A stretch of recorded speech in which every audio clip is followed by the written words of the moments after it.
History of Long Beach, California, the untold story beneath the waves. Have you ever wondered about the hidden history and adventures waiting to be discovered in Long Beach, California? Most visitors picture its glittering waterfront, the hum of its busy port, and the golden sun reflecting off endless beaches. But beyond the surfboards and skyline lies a story far deeper. A story of transformation, resilience, and culture that shaped this Southern California treasure. Imagine strolling through downtown Long Beach during the Roaring '20s, when this seaside city was booming with oil money. Picture streets alive with jazz, the glow of speakeasies tucked behind swinging doors, and gamblers trying their luck in smoky halls. Long Beach wasn't just a beach town. It was a frontier of opportunity, ambition, and reinvention. Welcome to History Love. I'm Armando, and today, we're uncovering the untold history of Long Beach, California, tracing its journey from ancient indigenous homelands and Spanish ranchos, through devastating earthquakes and the rise of aviation legends, all the way to becoming one of Southern California's cultural and commercial gateways. Whether you've walked along Shoreline Village, toured the legendary Queen Mary, or you're discovering Long Beach for the very first time, stay tuned. Because by the end of this journey, you'll see this city in a way you never have before. And if you're planning a visit, I'll show you some incredible historic spots to explore for yourself. Let's begin. Long before freeways and skyscrapers shaped the coast, this land was home to the Tongva people, the first known inhabitants of what we now call Long Beach. They thrived among the rivers, marshes, and coastline, living in harmony with the tides and seasons. Their most sacred village, Pavanga, once stood where California State University, Long Beach, stands today. For generations, Tongva families gathered here for spiritual ceremonies, storytelling, and trade, maintaining a deep connection with the land's rhythms. At night, elders would sit by the fire, telling stories of creation, the sea, and the stars above, stories that shaped how they understood the world. Even now, echoes of those legends still seem to whisper through the ocean breeze. Then came a turning point. In the autumn of 1542, Spanish explorer Juan Rodriguez Cabrillo sailed north along the California coast, commanding a small fleet that included the San Salvador. As he neared what we now call San Pedro Bay, he spotted thin columns of smoke rising from Tongva villages, cooking fires and signal beacons from thriving coastal communities. Cabrillo named it the Bay of Smokes. Although he never set foot in present-day Long Beach, his expedition marked the beginning of dramatic change, the start of centuries of transformation for the region and its people.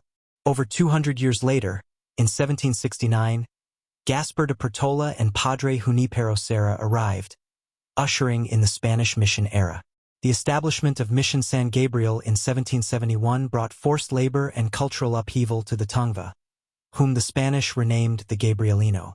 Their ancient way of life began to fade under colonial influence, forever altering the cultural landscape of coastal California. If you're enjoying this journey through time or learning something new, don't forget to give the video a thumbs up. It helps others discover our stories too. Now, let's continue our story of Long Beach, California. By 1866, a quiet but important shift began in the story of Long Beach, California. The once vast Rancho Los Cerritos was purchased by a group of Northern California investors who turned its wide grasslands into a hub for sheep ranching. For a time, this coastal plain echoed only with the sounds of herders and livestock. But by the 1880s, a new dream was taking shape, a vision that would forever change the shoreline. An Englishman named William Wilmore secured rights to a portion of the land and began mapping out an ambitious seaside community he called Wilmore City. Streets were planned, lots were sold, and Wilmore envisioned a picturesque coastal town that would attract settlers from across the West. Unfortunately, his grand plans met financial hardship, and Wilmore was forced to abandon the project. New investors stepped in, rebranding the area with a name that would soon be known worldwide: Long Beach. Fueled by the real estate boom of the late 19th century, the town grew rapidly, transforming Wilmore's failed dream into a thriving city by the sea. Though he never saw its success, his legacy lives on in Wilmore City, the neighborhood that still bears his name. By the early 1900s, Long Beach was booming once again. The arrival of the Pacific Electric Railway, known for its iconic red cars, connected Long Beach directly to Los Angeles and neighboring towns. These sleek electric trolleys turned Long Beach into a weekend escape for Angelenos, ushering in a golden age of tourism and coastal leisure. In 1902, the shoreline lit up with excitement as a stretch of beach evolved into the Pike, an amusement park filled with roller coasters, arcades, and carnival rides. At night, its glow earned it the nickname, the Walk of 1,000 Lights. The Pike became one of Southern California's most famous attractions, drawing families, sailors, and dreamers from miles away. But that same era brought another powerful transformation. The wetlands along the coast were dredged and reshaped to form what would become the port of Long Beach.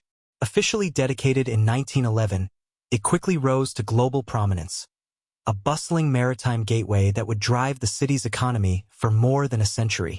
Yet progress came at a cost. On May 24, 1913, during a crowded Empire Day celebration, tragedy struck when part of the Pine Avenue Pier collapsed beneath the crowd. 39 lives were lost, and dozens more were injured. It was one of the darkest moments in Long Beach history, a solemn reminder of the risks behind rapid growth. But even in mourning, the city rebuilt, emerging stronger and more determined than before. When Prohibition arrived in 1920, Long Beach's spirit of rebellion only deepened. Instead of drying up, the city went underground. Hidden behind storefronts, down narrow stairways, and beneath quiet alleyways, at least 28 speakeasies operated across the west side of town. These secret bars poured bootleg liquor for those in the know, and their legacy still echoes in the city's nightlife today.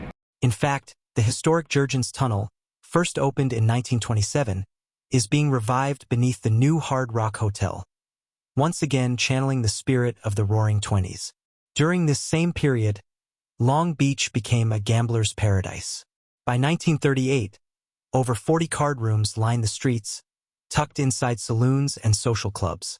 Poker games played late into the night, blurring the line between leisure and vice.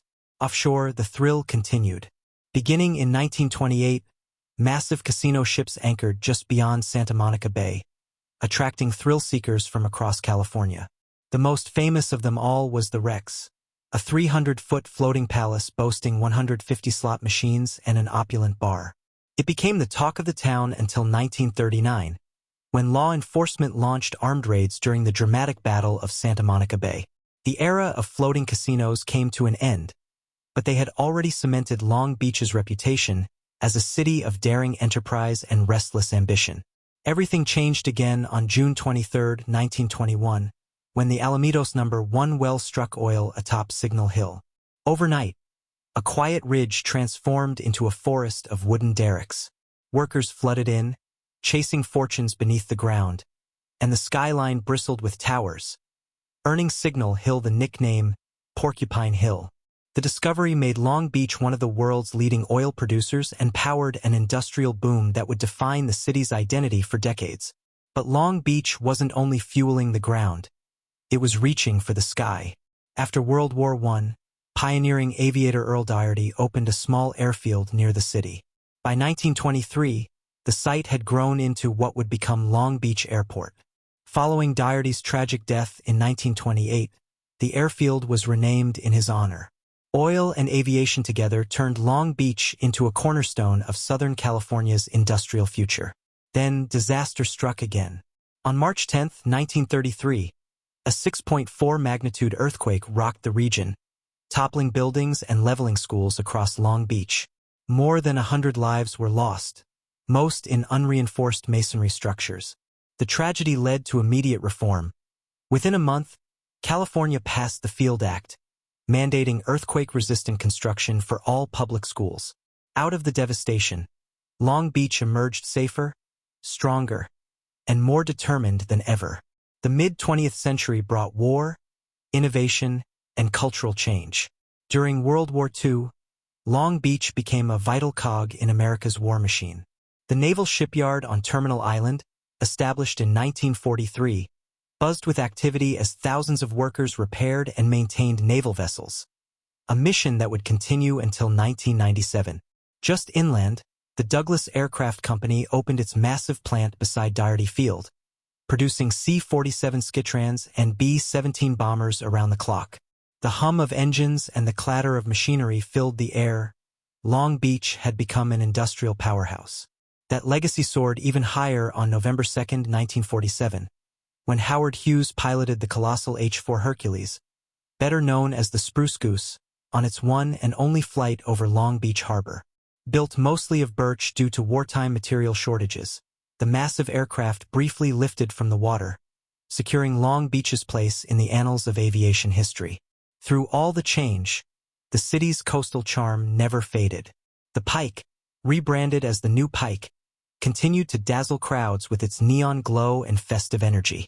And as the 1960s dawned, Long Beach stood poised for another bold transformation. On December 9, 1967, the legendary RMS Queen Mary made her final voyage from England to Long Beach Harbor.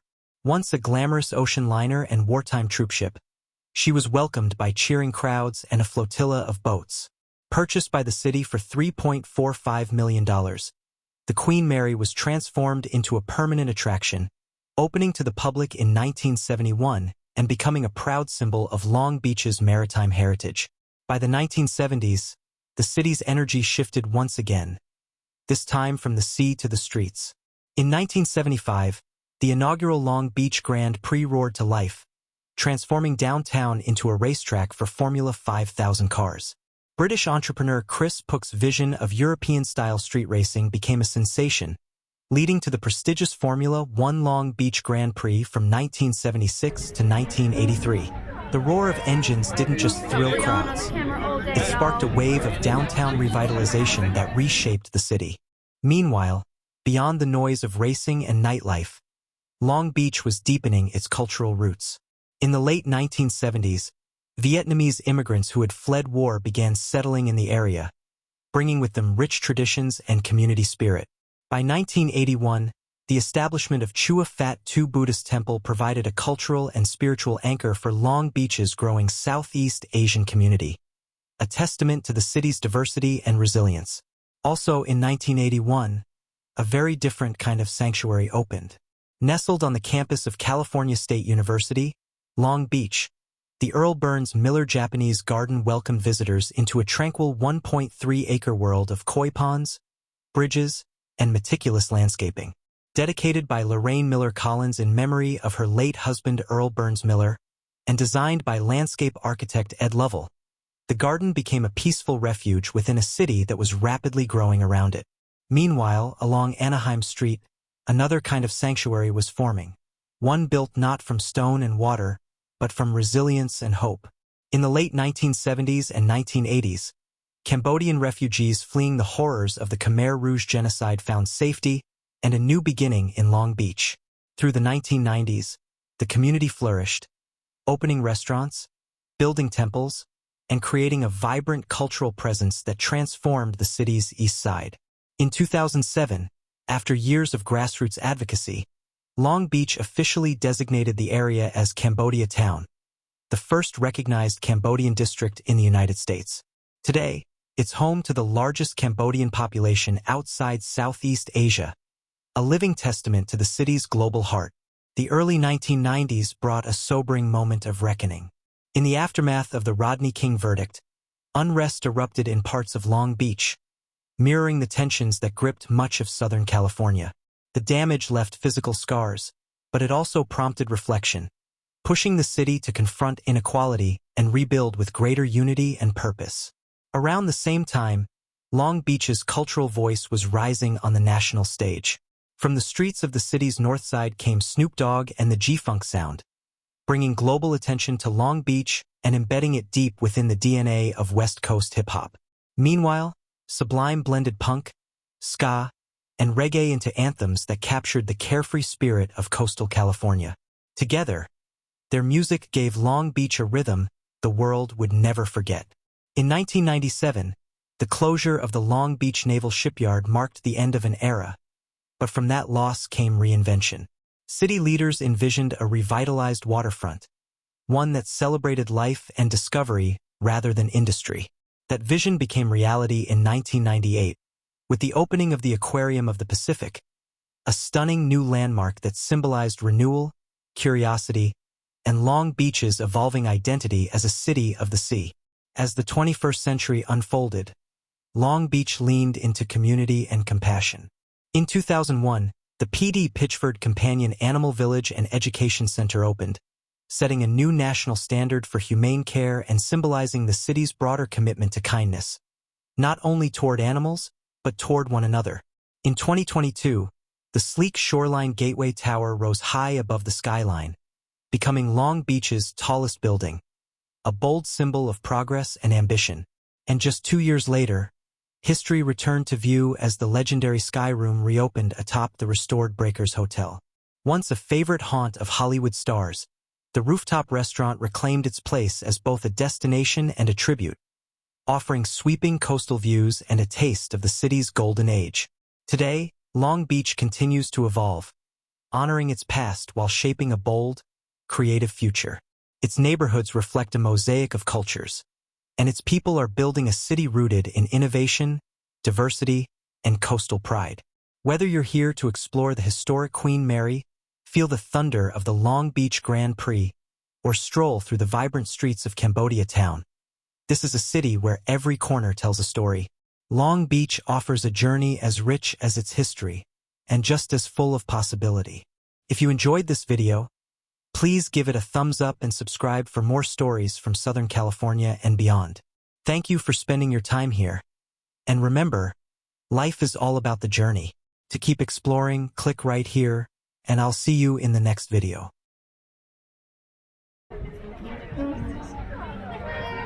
We got Brianna on the camera all day, y'all.